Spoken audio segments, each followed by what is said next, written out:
স্থানীয় সরকার নির্বাচন দিয়ে ইসির সক্ষমতা যাচাই করার কথা জানিয়েছেন জামায়াত ইসলামীর আমির ডাক্তার শফিকুর রহমান। শুক্রবার সকালে ময়মনসিংহের সার্কিট হাউস মাঠে জেলা ও মহানগর জামায়াত ইসলামীর কর্মী সম্মেলনে প্রধান অতিথির বক্তব্যে তিনি এ কথা বলেন।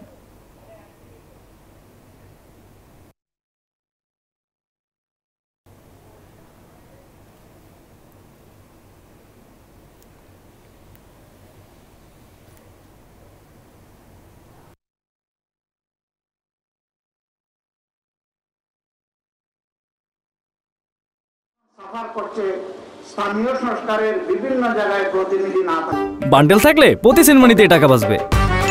বিকাশ সেনমানি বান্ডেল কিনে জিতুন প্রতি লেনদেনে। কারণে স্থানীয় সরকার নির্বাচনটা দিন আমরা দেখি আপনাদের সদিচ্ছা এবং সক্ষমতা কতটুকু। আমরা শুনতে পাচ্ছি সংসদ 2 কক্ষ বিশিষ্ট করার প্রস্তাব দেওয়া হচ্ছে, নিম্নকক্ষ উচ্চকক্ষ।